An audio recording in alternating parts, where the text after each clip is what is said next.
¿Y qué pasa cuando estamos viviendo una etapa de mucho dolor en nuestra vida y pensamos que la vida es solo eso? ¿Qué pasa cuando vivimos un hecho tan traumático que pensamos que la existencia es solo ese hecho? ¿Qué pasa cuando pensamos que la vida no tiene algo más bonito para ofrecernos? Haciendo esta breve introducción en forma de preguntas, les presento el libro La bailarina de Auschwitz de Edith Eger. Hoy voy a desarrollar por lo menos la primera parte y me gustaría presentarles este libro comentándoles quién es Edith y de qué va un poco La bailarina de Auschwitz. Bueno, Edith hoy en día es una psicóloga que ya se ha retirado, pero la podemos encontrar en redes sociales. Y además es madre, abuela, creo que bisabuela también.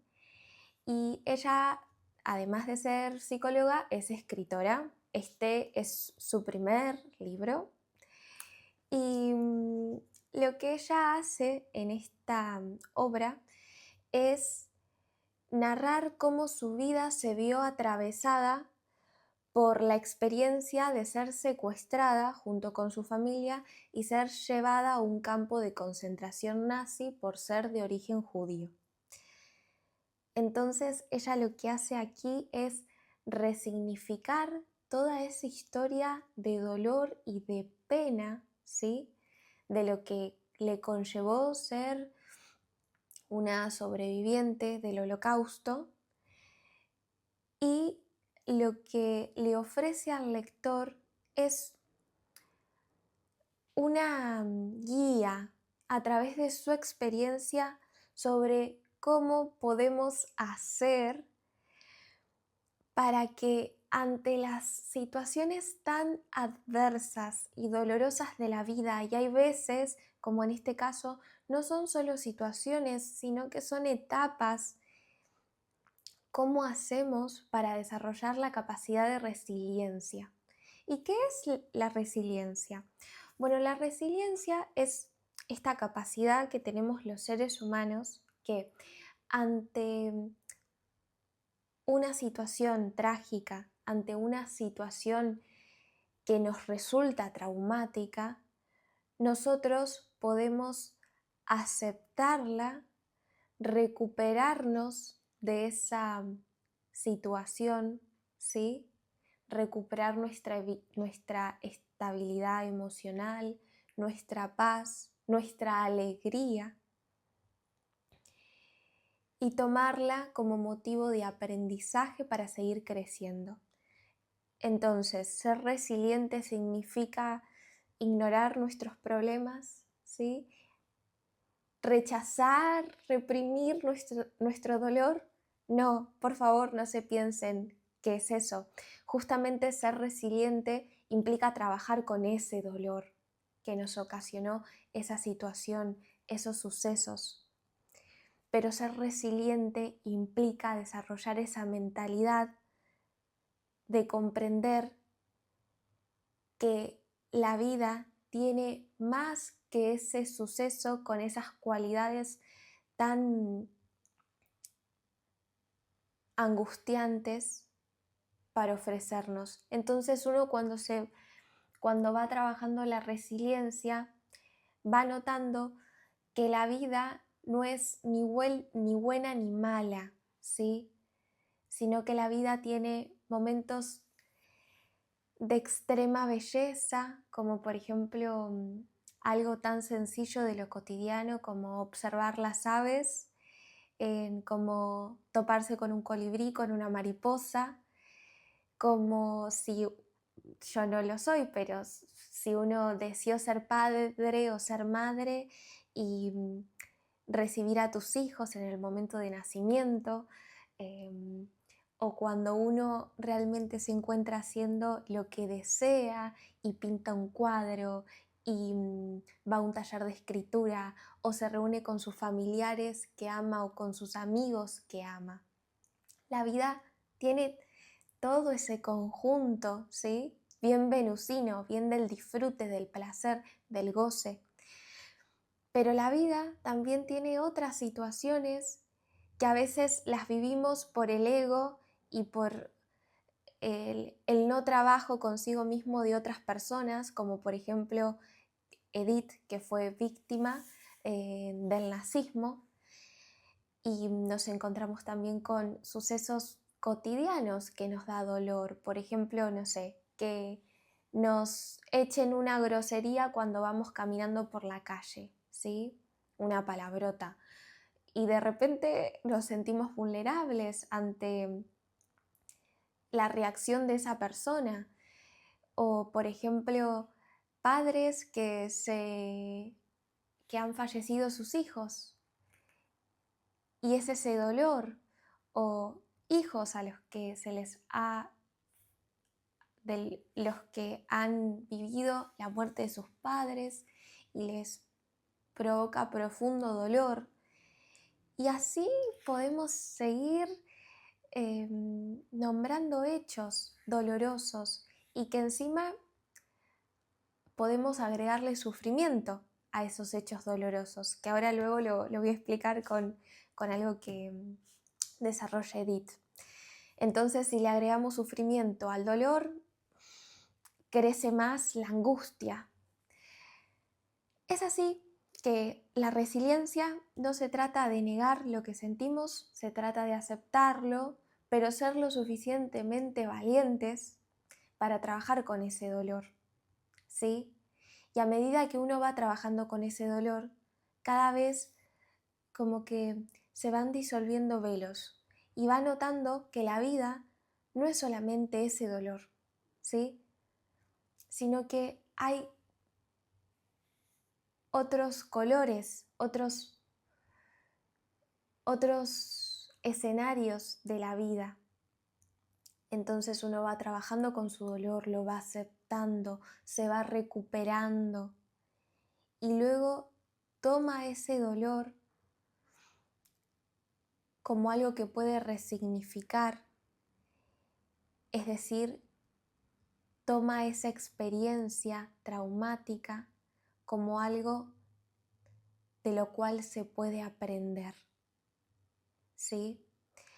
Y a veces esto lleva toda la vida, en el sentido de que es un dolor que tan grande que uno lo va trabajando y lo va trabajando y quizás al principio se trata de, como Edith lo cuenta al principio, ¿no? Que ella cuando sale, ¿sí?, del campo de concentración, cuando es liberada por los estadounidenses,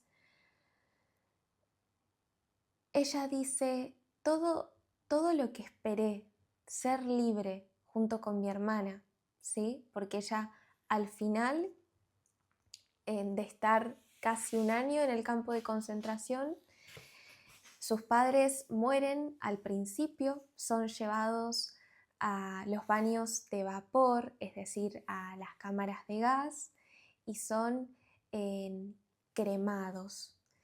Y hay algo que es ya que te eriza la piel de conmoción, que es que cuando ella ni bien llega al campo de concentración y la separan de sus padres, le pregunta a una capo a dónde se llevan a sus padres, a dónde se llevan a sus padres. Y la capo le dice, ¿ves ese humo? Y le dice, tu madre está ardiendo ahí adentro. Dice, más vale que empieces a hablar de ella en pasado. Qué crudeza, ¿no? Qué crudeza con la que se topa desde un inicio. No hay matiz que suavice la tragedia que ella está viviendo, se la echan en la cara. Y volviendo a lo que les comentaba antes, hay algo que Edith nos cuenta cuando ya es liberada del campo de concentración, que logra llegar hasta esa instancia junto con su hermana, en un estado de debilidad. Ella en varias partes de la historia dice, somos esqueletos que caminan, porque solo le daban una ración de pan, ¿sí? A los judíos en los campos de concentración le daban una ración de pan, un poco de agua y ya está. Pasaban hambruna.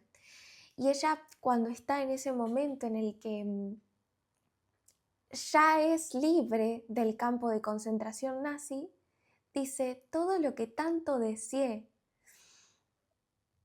no es para nada como yo me lo había imaginado. Estoy rota, se sentía rota y ella en su momento no lo sabía, pero tenía un profundo dolor de espalda, tanto que la tenían que trasladar en una carretilla, ¿sí? Y ella después se entera, luego de un análisis médico, que tenía la columna rota, ¿sí? Y uno piensa, ¿cómo recuperarse de eso? ¿Cómo pensar que la vida también es sol después de eso? Bueno, voy a pasarles a leer ciertos pasajes que señalé que me parecen profundamente inspiradores, así que vamos con eso. Ella, antes de empezar a narrar su historia de la infancia y luego de la adolescencia, luego el momento en el que fue llevada al campo de concentración, antes de eso hace como una introducción. Ya ella siendo adulta, creo que cuando lo escribe tiene entre 70 años, más o menos, y hace como una revisión de su historia y también le comparte al lector lo que quiere, cuál es su intención con esta historia, qué es lo que le gustaría que el lector se lleve. Entonces dice, me gustaría ayudarte a descubrir cómo escapar del campo de concentración de tu vida y convertirte en la persona que tenías que ser. Me encantaría ayudarte a experimentar la libertad frente al pasado. Libertad frente a los fracasos y miedos. Libertad frente a la rabia y los errores. Libertad frente al remordimiento y al duelo no superado. Y libertad para disfrutar plenamente del rico festín de la vida. No podemos decidir tener una vida sin dolor, pero podemos decidir ser libres, escapar del pasado, nos suceda lo que suceda, y adaptarnos a lo posible. Te invito a que decidas ser libre. Ella, cuando dice escapar del pasado, no habla sobre esto de reprimir el pasado. Es importante hacer esta diferencia. Habla sobre que una vida vivida en el pasado no está siendo vivida, porque la vida es en el presente. Y sí es cierto que el presente tiene sus efectos del pasado, de las causas del pasado. Pero si yo vivo en el pasado, no estoy viviendo lo que la vida tiene para ofrecerme en el ahora, ¿sí? Entonces hay que ver el pasado, hay que trabajar con el pasado, pero no vivir en él, ¿sí? Otra cuestión que marqué es esto de que uno, cuando lee la historia de Edith, quizás hace más pequeños sus dolores y piensa, no, cómo yo me quejo, cómo yo siento angustia, si hay personas que han vivido tales tragedias, si hay personas que hoy en día viven tales tragedias. Y ella dice, no.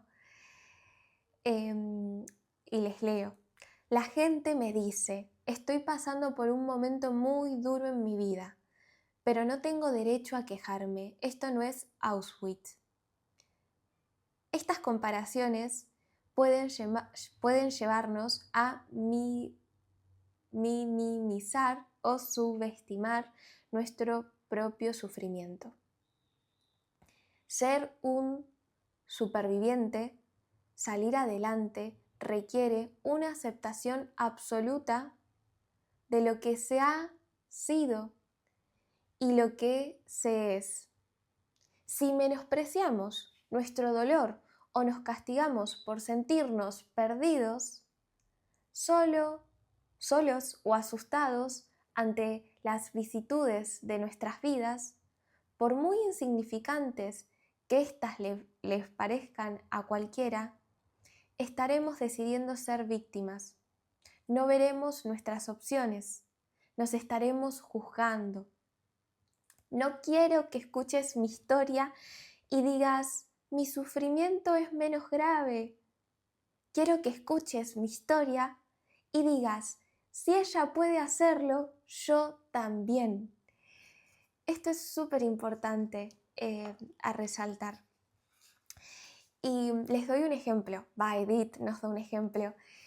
Ella, siendo psicóloga, cuenta la experiencia de que atiende a una paciente que su hija tenía una enfermedad terminal y los médicos le dan el veredicto de que es muy poco probable que se salve.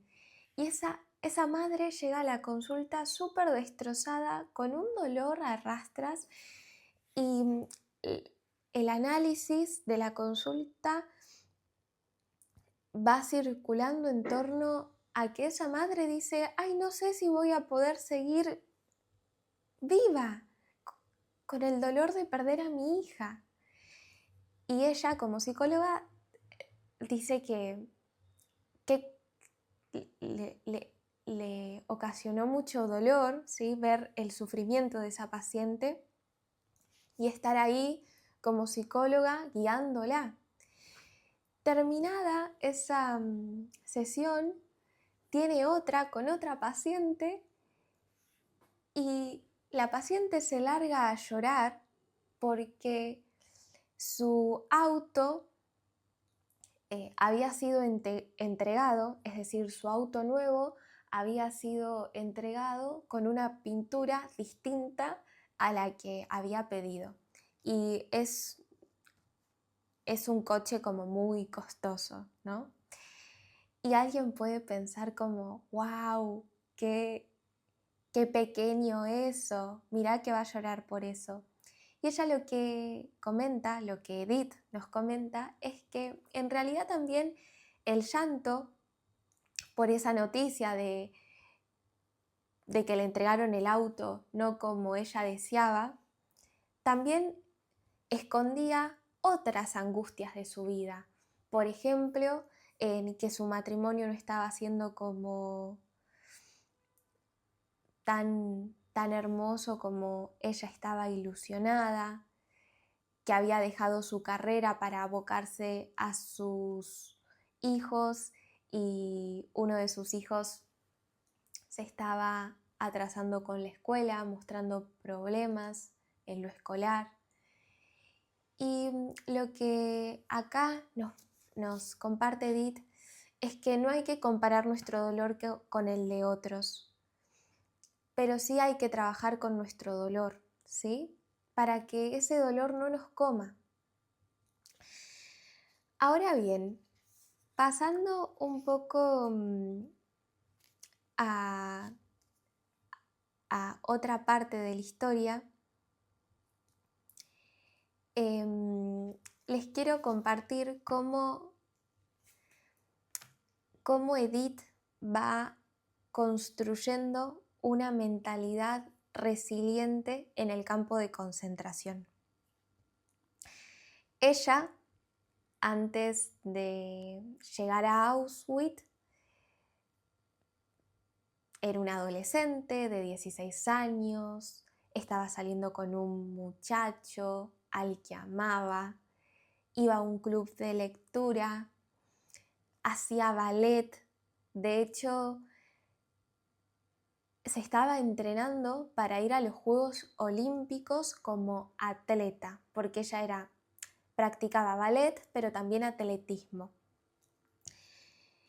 Y algo que le dice su profesora cuando hace un split es cuando las bailarinas se abren de piernas, y Edith en esa clase hace un split y su profesor la eleva y ella logra mantenerse en la altura con las piernas desplegadas, y ella dice, me siento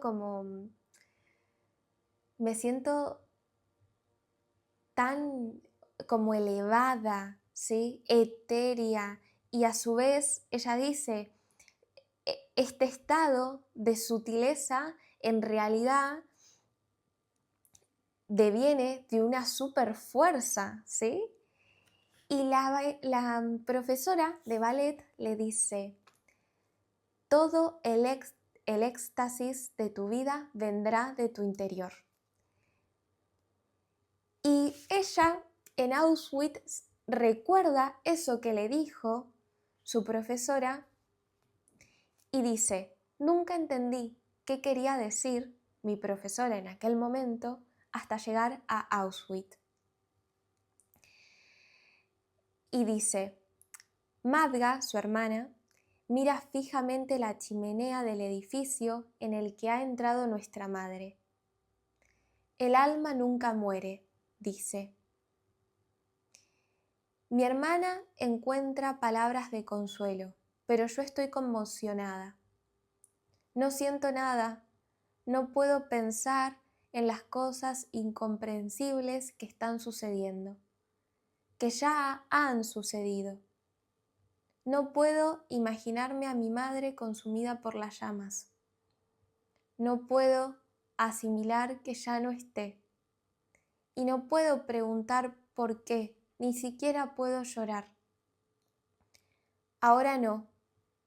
Toda mi intención se centra en sobrevivir hasta el minuto siguiente, hasta el aliento siguiente. Sobreviviré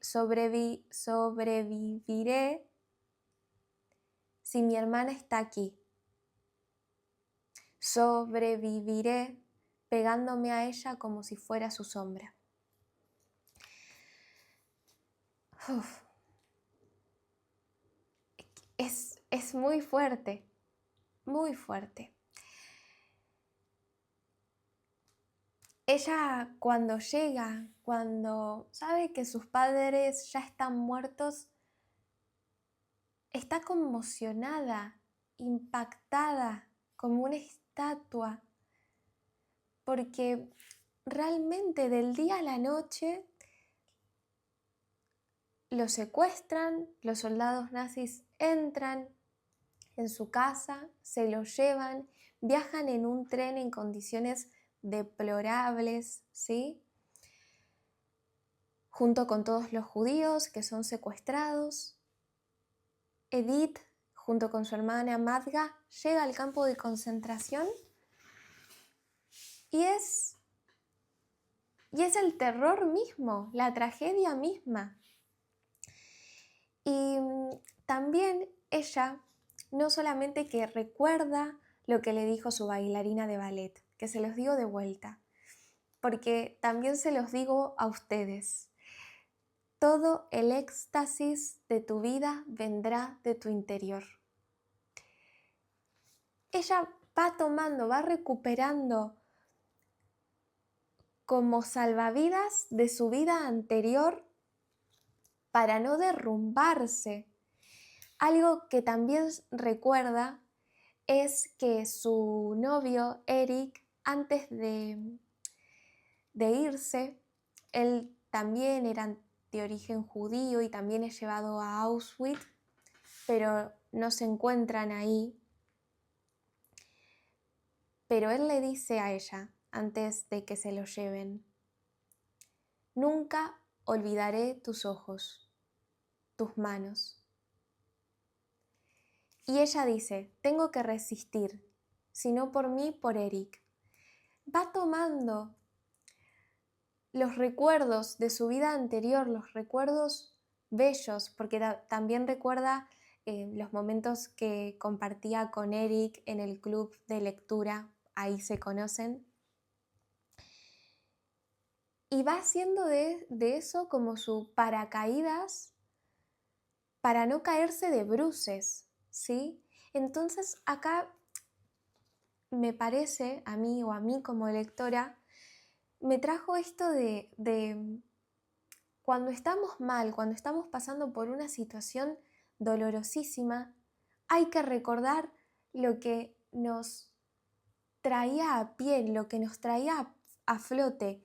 Y miren, o sea, miren qué difícil que ella con 16 años, en un campo de concentración nazi, siendo judía, se llevan a sus padres, los matan y aún así encuentra a qué aferrarse, ¿sí? Esto es lo que en psicoanálisis se le dice pulsión de vida, ¿sí? ¿Qué es eso que pulsa, ese estímulo interno, intrasomático, dice Freud, que nos hace quedarnos en la vida, ¿sí? Y también algo que, a ver si lo encuentro, hay una parte, ahí no sé si la marqué, pero que en el campo de concentración las mujeres y los hombres son separados. Entonces ella está con sus compañeras, donde dormían en camas de maderas, juntas, ¿sí? Dormían entre de a 4 y de a 6. Cuando llegan, les quitan su ropa, ¿sí? Y les hacen ponerse abrigos. Y hay algunos abrigos que son muy livianos, ¿sí? Y que igual se siente el frío. Y no hay otra, es eso. También les dan un plato y les dicen: si ustedes pierden este plato, no tienen dónde comer, así que no lo pierdan, porque si no, se van a morir de hambre. Y más allá de todas esas condiciones, ¿sí?, a las que un humano puede ser expuesto, a los trabajos que tienen que hacer, ¿sí? Con su grupo de compañeras, cuando llegaba la noche, hacían juegos, porque recuerden, son adolescentes. Y uno de los juegos que ella narra en el libro es que, acá, miren, lo encontré justito. Una noche hicimos un concurso de belleza en el barrancón antes de dormir. Posamos con nuestros trajes grises sin forma y nuestra sucia ropa interior. Un dicho húngaro dice que la belleza está en los hombros. Nadie puede posar como Madga. Gana el concurso, pero nadie quiere dormir. Vamos a celebrar un concurso mejor, dice Madga. ¿Quién tiene las mejores tetas? Nos desnudamos en la oscuridad y desfilamos con los pechos al aire. Hace tan solo algunos meses me ejercitaba más de 5 horas al día en el gimnasio. Le pedí a mi padre que me diera golpes en el estómago para que viese lo fuerte que era.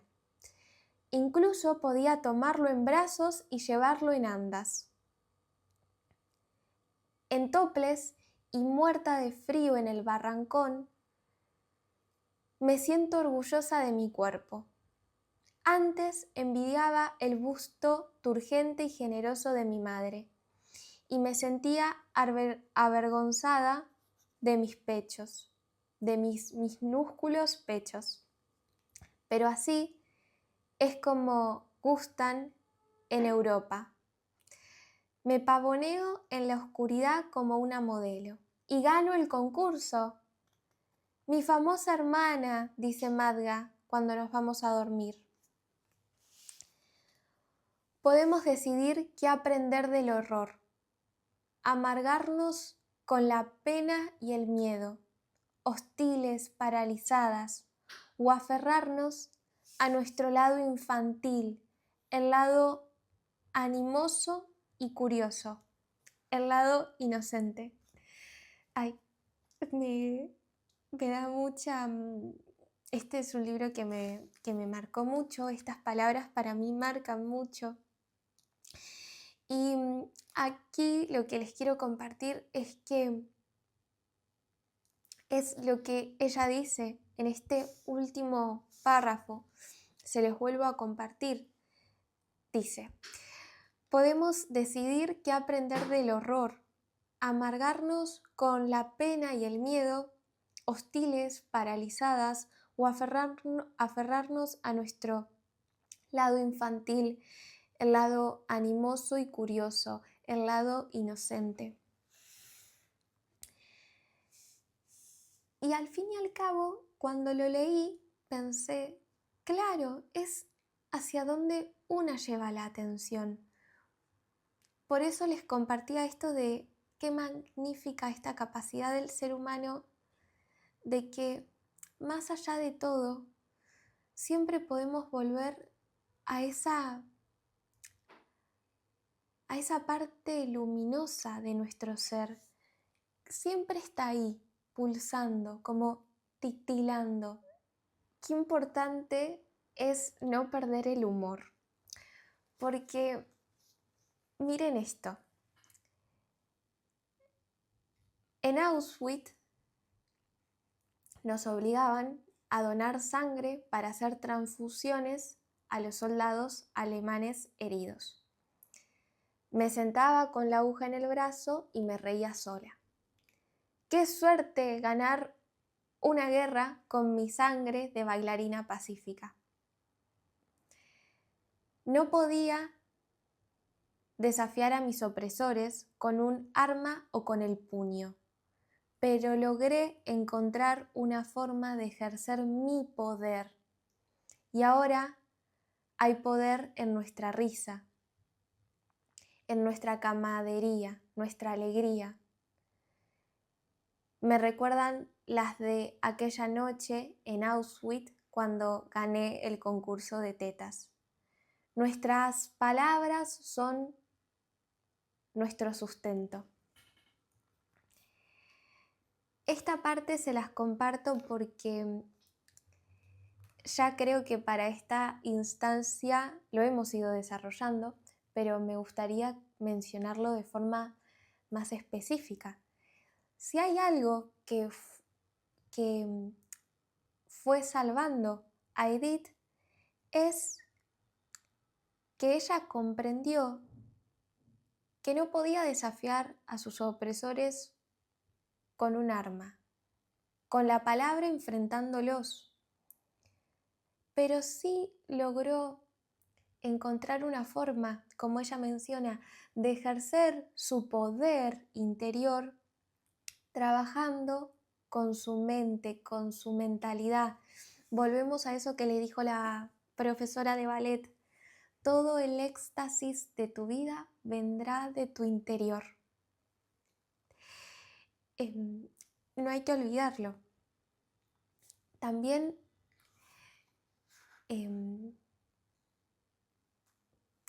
algo que, por ejemplo, otro recuerdo del cual ella se agarra es esto que le decía su madre. Si no puedes entrar por una puerta, entra por una... También otro recuerdo del que ella se agarra como flotador es algo que le decía su madre, que le decía: si no puedes entrar por una puerta, entra por una ventana. Solía decir nuestra madre: no hay puerta para la supervivencia, ni para la recuperación. Todos son ventanas. Pestillos que no puedes alcanzar fácilmente, cristales demasiado pequeños, espacios por los que no pasa un cuerpo. Pero hay que encontrar la manera. Este último fragmento creo que nos da la pauta de que ante estas situaciones de dolor, pienso mucho en los abusos que existen, los abusos verbales, los abusos físicos, los abusos sexuales, las violaciones. Pienso también en los dolores cotidianos de ser un padre o una madre de familia y tener toda la responsabilidad económica y estar pasando por estrés en el trabajo y sentir que uno no puede, pero uno sí puede. Uno tiene que encontrar la manera, como dice Edith, y quizás no está esa puerta ideal por donde nos gustaría ir. Entonces hay que hallar las ventanas, ¿sí? Y también en esto de pensar la resiliencia, ¿sí? Como esta capacidad de aceptar lo sucedido y encontrar formas para recuperarnos de esa situación, implica estar con otros. Edith se aferra a su hermana. Esto que les mencioné sobre este concurso de belleza ocurre en los primeros meses del campo de concentración. Luego ellas son llevadas de Auschwitz a trabajar en una fábrica. Y después de trabajar en una fábrica que se incendia, logran sobrevivir, son llevadas a otro campo de concentración. Caminan con frío, caminan por las montañas, caminan con gente de pueblos que las escupían por ser judías, o sea, iban caminando por pueblos y pueblos que, que estaban a favor del nazismo y escupían a las prisioneras judías mientras eran llevadas. Cuando ellas terminan en el último campo de concentración, que más que un campo de concentración era un campo de trabajo, ahora no recuerdo el nombre, ellas ahí ya ni podían jugar, ¿sí? Eran esqueletos que caminaban con un soplo de vida, ¿sí? Por eso lo que les mencionaba antes, cuando las rescatan, Edith dice: no es lo que esperaba, este día no es como lo esperaba, estoy deshecha. Y ahí comienza la otra parte de la historia, el recuperarse de las situaciones traumáticas. Que eso lo vamos a abordar en el siguiente video, porque si no se va a hacer muy largo y este es mi primer video de reseña de libro, así que me parece que está bien hasta hoy, pero me gustaría que hagamos un cierre, también un cierre emocional, porque esta lectura tan bella que tiene unas partes poéticas exquisitas, así que te lo recomiendo también si te gusta la poesía, es un muy buen libro. Pero bueno, para hacer un cierre, la vida no es ni buena ni mala. Como dice Edith en una de las primeras páginas, en nuestro DNI no nos advierten en esta vida no vas a sufrir. Esta vida va a ser color de rosas. Esta vida conlleva dolores, algunos por situaciones bien trágicas como la que vivió Edith y otros por situaciones dolorosas que quizás no son de índole tan trágica. Entonces, uno lo que siempre tiene a su disposición es la libertad para elegir qué actitud tomar ante las situaciones adversas. Uno siempre es libre de elegir internamente su disposición. ¿Qué significa esto?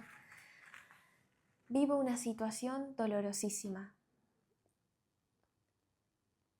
¿Elijo pedir ayuda?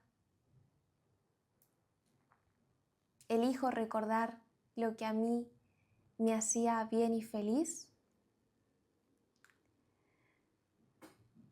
¿Me aferro a la vida o me aferro al sufrimiento? Esto es algo que no les mencioné. Edith hace una diferencia.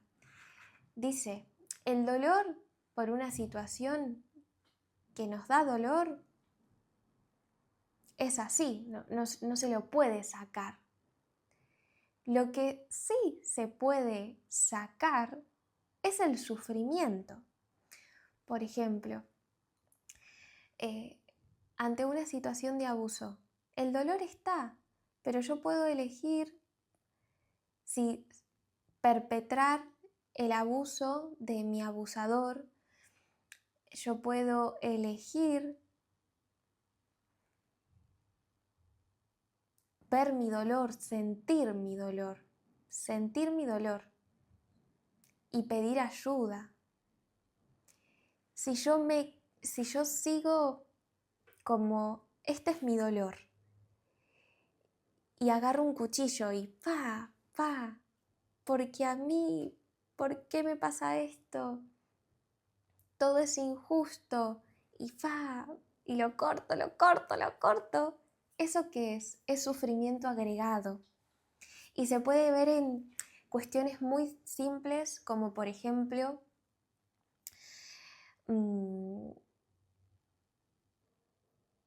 me duele la cabeza. Me duele la cabeza y tengo que ir a estudiar. O me duele la cabeza y tengo que ir a trabajar.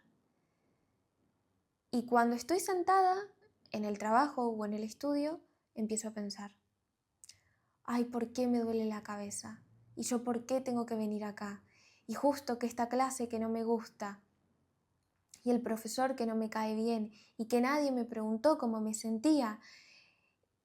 Todo eso, toda esa rumiación es sufrimiento. El dolor es el dolor de cabeza y lo que una siente, malestar. Lo demás es sufrimiento. Entonces uno siempre tiene la libertad para poder elegir qué actitud interna tomar ante cualquier situación.